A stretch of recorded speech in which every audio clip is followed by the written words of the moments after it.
And then all the conversations started here. Well, here in our second home, right? Yeah, true.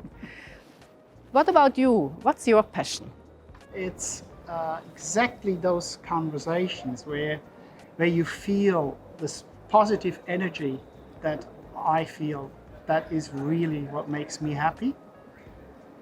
It is when you look at the other side of the table and you see the person there, and you can literally see the penny drops or the sparkle in the eye, or sometimes it's a simple sketch on a piece of paper, and it causes that the customer has the idea himself.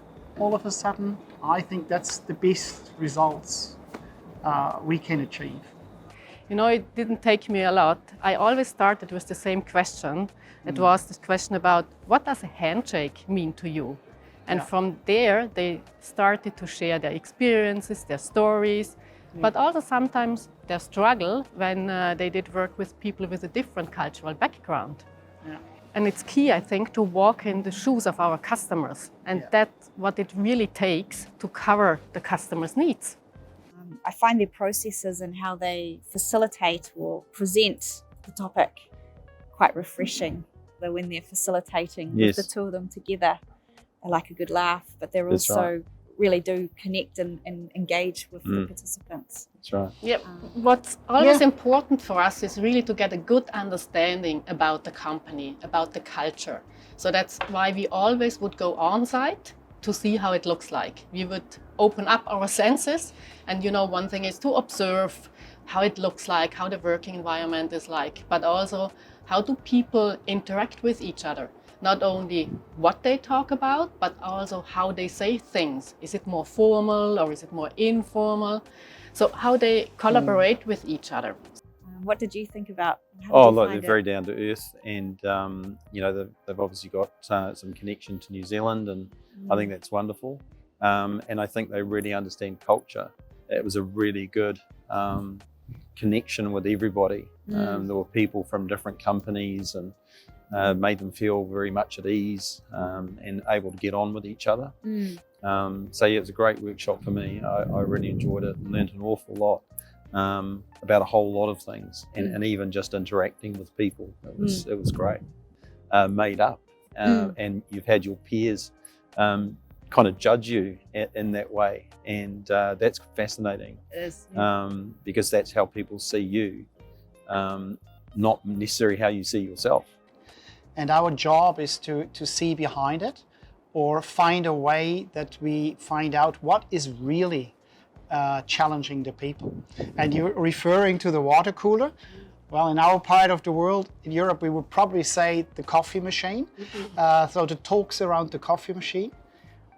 I mean, the greatest thing is if coffee machines or water coolers could talk, you know what they would tell us. And they would know a lot what really is going through people's mind. I'd love everyone at our business to do it, because I think everyone would be on the same page then, Yes, and understanding each other and how it works, yes, which is really what it's about. definitely. So very often I say we gotta find a way that the people tell what they would change or tackle and how they would do it. And then the big question is, why does it not happen? Or what hinders the people, be it a manager, be it an employee, to do that? So you're really breaking down the layers within the organisation of the team. Yeah. And I've really found that the way they approach us as a group or people is quite a unique way that they work. I feel like it was a real eye-opener for me when I first started working with them, their holistic approach. They don't really turn up and tell you what to do. No. It's all about that, you know, collaborative style. And I think because they've probably worked in so many countries and different cultures, they're able to bring all those different things together. So the understanding of that is really, really key. Yeah. And I think the whole relationship they build with people in a workshop is very, it's very collaborative. It's very much with us. Yes. And they're not telling you anything that, you know, you're learning something, they're not telling you. It's a really nice way to learn. I agree. I agree, definitely. candidates. We need to find out where do they stand, what they already did try out, what did work, what did not work, and starting from there and doing the next steps together with them for what they need. It's this old mindset, here comes a consultant and tells us what to do. Yeah, exactly. That's what every CEO is waiting for, that this person that has no clue about the business tells us what to do. That's not working. We got to find a way that the people kind of develop the company from within. And this only goes with a trust-building kind of approach. To create this transparency also builds up trust. And when you then go with that plan, people will find out, that's exactly what they said at the beginning, and that's exactly what happened. And I think that's one part how also we can build up trust with our customers. And it's not rocket science, but it really is that the how to do it is probably a bit the key that we try to find and work with. So I guess culture is so important, and I wonder how do you bring out the best in people and the skills that they have, and establish some sort of mechanism or approach to do that, so that when you leave the business to do their thing, how does that work? So in my opinion, I think for bringing out the best talent, we need to combine a few aspects. One part is, for example, I really think we need to build up to create a culture of trust and a culture where people feel respected. And I also think that people need a certain security as well. Our employees need a certain security. Let's assume we have a culture with a zero mistake policy. Then people will only fulfill tasks where they are sure that they will succeed. They will not dare to try out new things. And therefore, probably we do not get the full talent of them, and almost none or little innovation just can happen.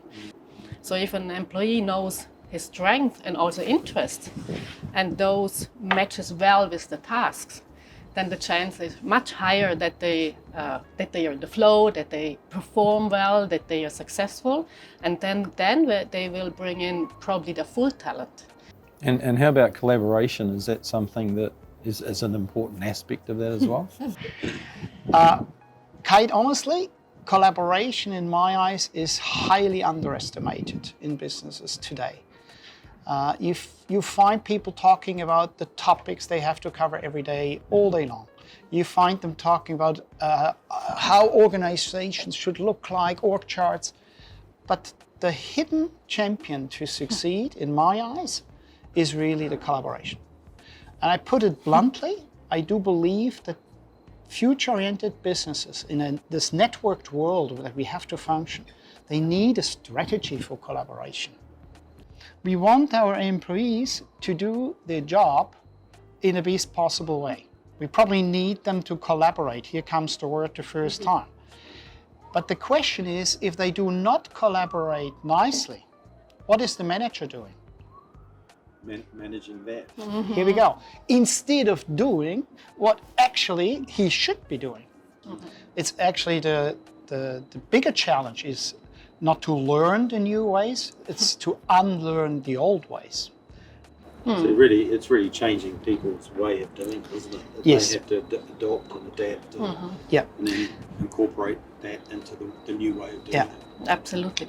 Why shouldn't they be capable to do similar things in the companies as well, if they are allowed to, and if it's clear, and if it's transparent as well? I mean, what we are talking about is really a different mindset, how we go to work. We believe companies should be in an environment for development. You don't have to tell a young child to learn to walk or to learn to talk. So why do we do that very often with employees? But we believe the more company environments offer a developmental environment, the more people are motivated. And then we don't need such programs like how to fight the war for talents or things like that. We rather should take care of how can we keep the talent we have and how can we develop it. and make the work atmosphere one that's worth staying. So I feel they complement each other when they're facilitating Yes. with the two of them together. They like a good laugh, but they're That's also right. really do connect and engage with the Mm. participants. That's right.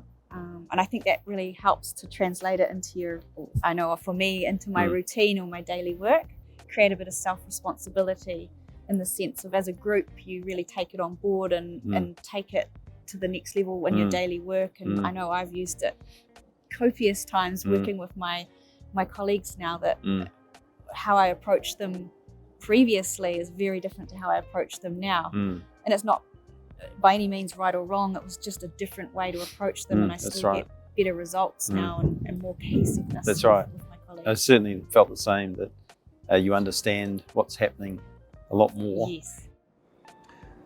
Yeah, well, I think to sum it up, I guess our passion is bringing people and organizations successfully together, right?